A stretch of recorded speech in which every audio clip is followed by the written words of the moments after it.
Welcome students. So we were doing the fundamental unit of life. So our next topic is structure of cell. What is the structure of cell?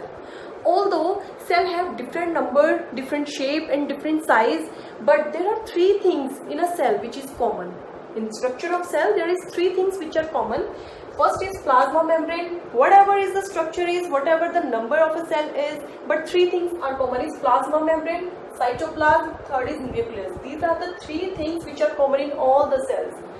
Now plasma membrane, cytoplasm and nucleus. Plasma membrane,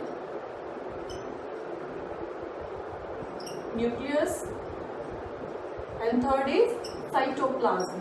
Now we will discuss it in detail. First is plasma membrane. What is plasma membrane? First of all, plasma membrane is the outer covering of a cell. This outer covering of a cell is known as plasma membrane. Okay. तो ये plasma membrane कैसा होता है? It is very thin, elastic, very delicate and is also known as selective permeable membrane. इसको हम और क्या बोलते हैं? Selective permeable membrane. Why it is called so? इसको इसीलिए सिलेक्टिव परमिएबल मेम्ब्रेन बोलते हैं क्योंकि कुछ सिलेक्टेड चीजें ही होती है विच कैन एंटर और एग्जिट फ्रॉम अ सेल. कोई भी चीज, कुछ सिलेक्टेड चीजें होती हैं जो एंटर कर सकती है या एग्जिट कर सकती हैं. और ये जो लेयर है, आउटर कवरिंग है, it is made up of, किसकी बनी होती है? It is made up of proteins. Proteins की बनी होती है. Proteins, cholesterol, polysaccharides, saccharides and 75% of phospholipids. अब 75% ऑफ फॉस्फोलिपिड्स काफी ज्यादा अमाउंट होगी, इसलिए प्लाज्मा मेम्ब्रेन को और हम क्या बोल सकते हैं? Phospholipid bilayer. फॉस्फोलिपिड बाइलेयर भी बोलते हैं किसको? Plasma membrane. Okay. Plasma membrane is also known as selective permeable membrane और phospholipid bilayer. So it is made up of proteins, cholesterol and polysaccharides and 75% of phospholipids. Now ये जो plasma membrane है इसमें क्या है? फोस्फोलिपिड बाइलेयर का मतलब क्या हुआ कि जब plasma membrane is studied, it's ultra structure is studied, तो इसमें हमें एक मॉडल को सुजेस्ट किया जिसका क्या नेम था? Fluid mosaic model. ये fluid mosaic model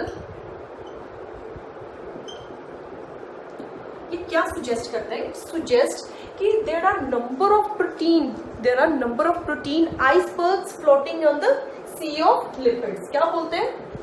number of protein icebergs, जितने भी प्रोटीन्स हैं, प्रोटीन आइसबर्ग्स फ्लोटिंग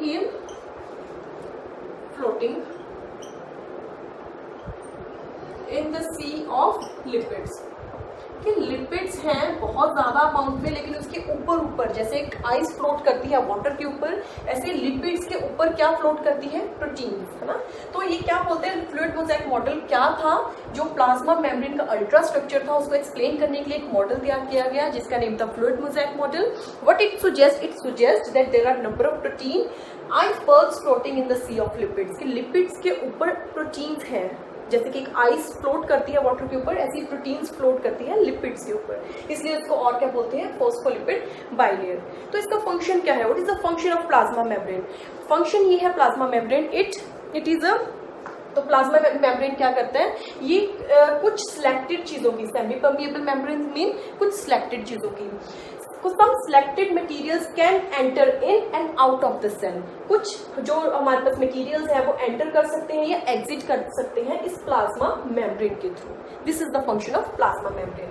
नाउ जो प्लाज्मा मेम्ब्रेन है इसमें किस तरह की चीज एंटर कर सकती है या एग्जिट कर सकती है? There are three things. First is diffusion, second is osmosis, third is endocytosis और एक्सोसाइटोसिस. First is diffusion. हम डिफ्यूजन के केस की बात करते हैं. इसमें क्या होता है? There is exchange of gases. Gases exchange होती है ना. अब गैसेस कैसे एक्सचेंज होंगी? गैसेस एक्सचेंज होती हैं, डिपेंड करता है कि उसका कंसंट्रेशन ग्रेडियंट कैसा है. व्हाट इज कंसंट्रेशन ग्रेडियंट, कि कहाँ पे कंसंट्रेशन हाई है गैसेस की, कहाँ पे कंसंट्रेशन लो है. जो कंसंट्रेशन ग्रेडियंट है it always go from high to low, it always go from high to low. If inside the cell concentration of gas is more, but outside the cell concentration is less. Let's suppose outside the cell concentration is less, concentration gradient goes from high to low, then gas will escape. क्योंकि अंदर क्या है, cell के अंदर concentration cell की gas की high, लेकिन बाहर क्या है, सराउंडिंग में गैस की कंसंट्रेशन लो. अब क्योंकि जो कंसंट्रेशन है वो हमेशा हाई टू लो जाएगी, देन गैस विल एस्केप और गैस विल एग्जिट. तो गैस क्या करेगी, एग्जिट करेगी. ये है डिफ्यूजन. अगर let's suppose concentration of gas inside the cell is low but outside the cell concentration of gas is high. अब कंसंट्रेशन जो है वो हमेशा हाई टू लो जाएगी. आउटसाइड अगर लेट्स सपोज कंसंट्रेशन हाई है and then it will enter in the plasma membrane. Okay, this is what diffusion is. Second is osmosis. Osmosis term, when we use the term osmosis it is used for solvent particles या solvent molecules या water molecules. जब water molecules they enter in plasma membrane or they exit from the plasma membrane, then the term used is osmosis. Osmosis क्या है, water की exit या enter करना. अब ये जो osmosis है it is further of 3 types. क्या क्या है, एक तो है hypotonic solution, एक हमारे पास होता है hypotonic solution first, second is isotonic solution, third is hypertonic solution. What is hypertonic solution? First of all, hypertonic solution is अगर water का जो concentration है, if concentration of water inside the cell is low but outside the cell water concentration is high, then concentration is always go from high to low, always go from high to low. अब outside the cell concentration is high, then water will go inside the cell. जब cell के अंदर water होगा cell will swell. Cell क्या हो जाएगा, swell हो जाएगा. जब वो स्वेल होगा उस केस को हम क्या बोलेंगे, हाइपोटोनिक सॉल्यूशन. सेकंड केस है हमारे पास आइसोटोनिक. वो क्या होगा, अगर कंसंट्रेशन सेम हो inside the cell and outside the cell concentration is same, then there is no enter or exit of any kind of water molecules. है ना, कुछ enter नहीं होगा, कुछ exit नहीं होगा किसी तरह का water molecule, तो उसको हम क्या बोलेंगे, isotonic solution. Why? Because concentration is same. Third is hypertonic solution. What is hypertonic solution? If the cell has higher concentration than its surrounding area, उसके surrounding area से उसकी concentration ज़्यादा है. अब concentration कहाँ से कहाँ जाती है, from high to low. बाहर concentration क्या है, कम, अंदर क्या है, concentration ज़्यादा. Then water molecules will escape. वो escape करेंगे, बाहर जाएंगे, तब क्या होगा, तब जो सेल है वो श्रिंक कर जाएगा, क्योंकि इट लूज वाटर मॉलिक्यूल्स को लूज किया तो वो क्या हो जाएगा, श्रिंक. जब वो श्रिंक होगा उसको हम क्या बोलेंगे, hypertonic solution. And hypertonic solution is further of 2 types. First is plasmolysis, second is crenated. When we use the term plasmolysis is the term used when we take plant cell.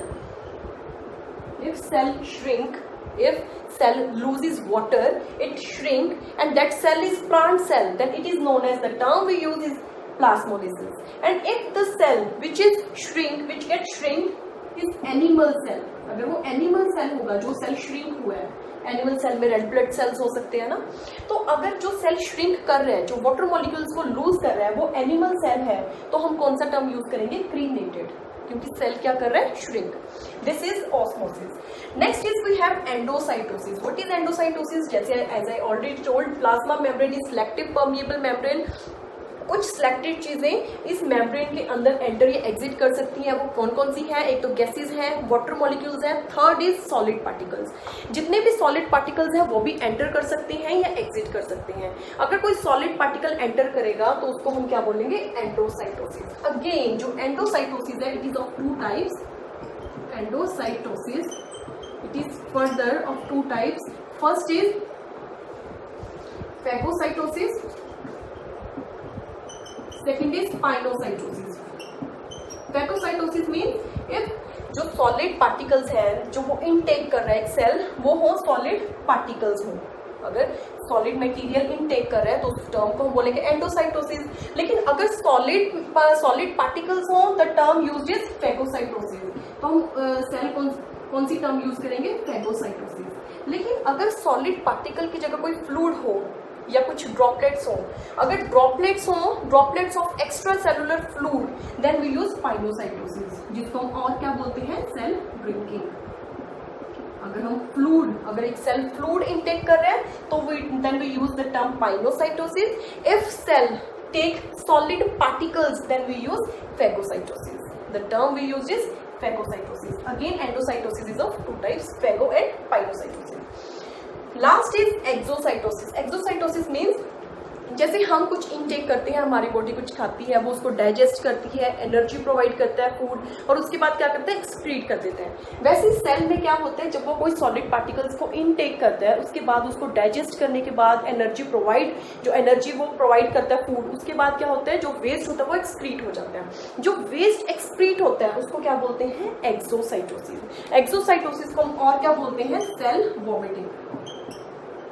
जितना भी waste था it extrude into the surrounding में extrude करना, उसको हम क्या बोलेंगे? Exocytosis. Now diffusion, osmosis, endocytosis, exocytosis, and next is cell wall. What is cell wall? Next is cell wall. Cell wall क्या होती है? सेल वॉल भी एक आउटर कवरिंग है। सेल वॉल भी एक आउटर कवरिंग है, प्लाज्मा मेम्ब्रेन भी एक आउटर कवरिंग है। Then what is the difference between the two? The difference is plasma membrane जो है it is used in plants, animals, organisms में। ये कौन सी टर्म यूज होती है? प्लाज्मा मेम्ब्रेन, इसकी आउटर कवरिंग। लेकिन ये जो सेल वॉल है it is present only in plants, ये सिर्फ प्लांट्स में ही प्रेजेंट होती है सेल वॉल, ठीक। लेकिन प्लाज्मा मेम्ब्रेन सभी में प्रेजेंट होती है, लेकिन प्लांट्स में कौन होगी? सिर्फ सेल वॉल। तो सेल वॉल प्लांट्स में क्या काम करती है? पहली बात तो इसके जो सेल्स होते हैं वो डेड सेल्स होते हैं। तो अब सेल वॉल क्या करती है? इट इज वेरी रिजिड, बहुत ज्यादा रिजिड होती है, और क्या प्रोवाइड करती है? Structural strength to plant. Structural strength to plant, plant को ये स्ट्रक्चरल स्ट्रेंथ प्रोवाइड करता है। अब जो सेल वॉल है वो किसकी बनी होती है? It is made up of cellulose. बहुत ही रिजिड है, बहुत ही हार्ड है, प्लांट को स्ट्रक्चरल स्ट्रेंथ प्रोवाइड करता है, and it is made up of cellulose. Okay, ये जो सेल वॉल है। तो प्लाज्मा मेम्ब्रेन के अराउंड अगर एक और सेल आ जाए, सेल वॉल आ जाए प्लांट्स के केस में, तो उसको क्या बोलते हैं हम? Cell wall. ये सिर्फ प्लांट्स के केस में होगा, लेकिन बाकी के केसेस में सेल वॉल नहीं प्रेजेंट होती, सिर्फ प्लाज्मा मेम्ब्रेन होती है। लेकिन प्लांट्स में cell wall and plasma membrane दोनों प्रेजेंट होती है। Okay, next is nucleus. We have discussed plasma membrane. Now next is nucleus. What is nucleus?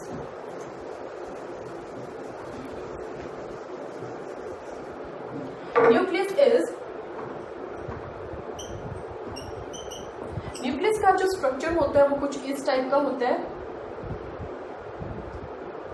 जब न्यूक्लियस को स्टडी किया गया, न्यूक्लियस को हम लाइट माइक्रोस्कोप से देख सकते हैं, लेकिन जो इसका इंटरनल स्ट्रक्चर है वो किसकी हेल्प से हम देख सकते हैं? इलेक्ट्रॉन माइक्रोस्कोप की हेल्प से।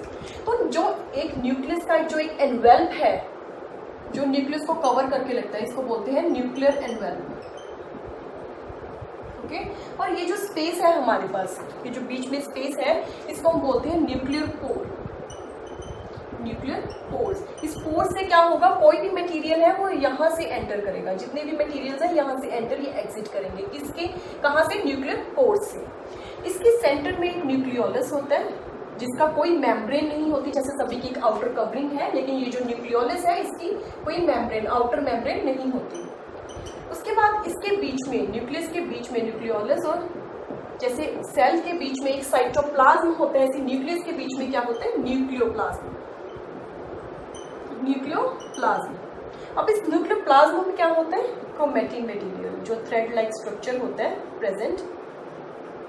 ओके, अब एक न्यूक्लियर एनवेल्प है। न्यूक्लियर एनवेल्प क्या करता है? न्यूक्लियस और प्लाज्मा मेम्ब्रेन के बीच में जो होता है वो साइटोप्लाज्म है, लेकिन न्यूक्लियस के बीच में, न्यूक्लियस को जो अलग कर देता है साइटोप्लाज्म से, वो कौन होता है? Nuclear envelop. और न्यूक्लियर पोर से क्या होता है? कोई भी चीज अंदर एंटर या एग्जिट कर सकती है। सेंटर यहाँ पे एक साइड पे है न्यूक्लियोलस। न्यूक्लियोलस की कोई आउटर मेम्ब्रेन नहीं होती और इसमें क्या प्रेजेंट होता है, RNA. What is RNA? RNA is ribonucleic acid. RNA के पास क्या होता है, it is rich in proteins. यहाँ पे राइबोसोम्स की फॉर्मेशन होती है। राइबोसोम्स क्या करते हैं, प्रोटीन्स बनाते हैं हमारी बॉडी में। तो वो कहाँ पे प्रेजेंट होती हैं, आरएनए में। और आरएनए कहाँ प्रेजेंट होते हैं, न्यूक्लियोलस में। अब ये जो न्यूक्लियोप्लाज्म है इसमें क्या होता है हमारे पास, न्यूक्लियर क्रोमेटिन। ये क्रोमेटिन क्या होता है, क्रोमेटिन के अंदर हमारे पास डीएनए प्रेजेंट होता है। What is DNA? DNA deoxy ribonucleic acid. अब ये जो डीऑक्सी राइबोन्यूक्लिक एसिड है इसका क्या काम होता है, it stores all the information that how to function, to grow and to reproduce. ये किसका काम होता है, डीएनए का। ठीक, तो डीएनए के पास क्या होता है, DNA transmit the heredity information from their parents to their offspring. तो ये किसका काम होता है, डीएनए का। तो क्रोमेटिन क्या है, क्रोमेटिन एक थ्रेड लाइक स्ट्रक्चर होता है। क्रोमेटिन डीएनए इसके अंदर रहता है, किसके अंदर, क्रोमेटिन के अंदर। जब तक कोई सेल डिवाइड नहीं होता डीएनए इसके अंदर ही रहता है क्रोमेटिन के। लेकिन जैसे ही सेल डिवाइड होने लगता है तो जो डीएनए है वो एक एंटेंगल्ड मास में कन्वर्ट हो जाता है, एक मास के अंदर कन्वर्ट हो जाता है थ्रेड लाइक स्ट्रक्चर में। वो जो एंटेंगल्ड मास होता है डीएनए का वो किस में चेंज होता है, क्रोमोसोम्स में। पहले क्रोमेटिन होता है, क्रोमेटिन के अंदर डीएनए है। जब तक सेल ने डिवाइड नहीं किया तब तक डीएनए इसके अंदर स्टोर है। लेकिन जैसे ही सेल ने डिवाइड कर लिया उसके बाद ये डीएनए किसमें चेंज हो जाता है, क्रोमोसोम्स में। क्रोमोसोम्स। तो हमारी ह्यूमन बॉडी के अंदर टोटल 46 क्रोमोसोम्स होते हैं जो पेयर्स में काम करते हैं। अगर मान लो एक पेयर में वो काम कर रहे हैं, अगर पेयर में है तो वो उनको हम बोलते हैं डाइप्लॉइड। अगर हमारे पास सिंगल क्रोमोसोम हो it is known as haploid. It is known as haploid. This is all about nucleus. Now last is cytoplasm. Cytoplasm क्या होता है, प्लाज्मा मेम्ब्रेन और न्यूक्लियस के अंदर जो एक फ्लूइड है उसको हम क्या बोलते हैं, साइटोप्लाज्म। अब ये जो साइटोप्लाज्म है इसके अंदर क्या होता है, इसमें होता है 90% वाटर। साइटोप्लाज्म के अंदर क्या होता है, 90% वाटर, बाकी का 10% क्या होता है, 10% ट्रू सोल्यूशन। अब ये जो ट्रू सोल्यूशन है इसमें क्या कराएगा, इसमें आ जाते हैं salt, sugar, nucleotides, vitamin, amino acids, है ना। ये सब जो चीजें होती हैं वो इस साइटोप्लाज्म के अंदर होती हैं। और साइटोप्लाज्म के अंदर एक और चीज होती है जिसको हम बोलते हैं cell organelles. What are cell organelles? Cell organelles are the internal structures. जो वो इंटरनल स्ट्रक्चर है we can't see it with the light microscope but we can see it with the electron microscope. जो cell organelles है वो उनका क्या function होता है, सेल ऑर्गेनेलिज फूड को डाइजेस्ट करने में, एनर्जी प्रोवाइड करने में और स्क्रीट करने में हेल्प करते हैं, जो साइटोप्लाज्म के अंदर प्रेजेंट होते हैं in the form of cell organelles. This is all about structure of cell.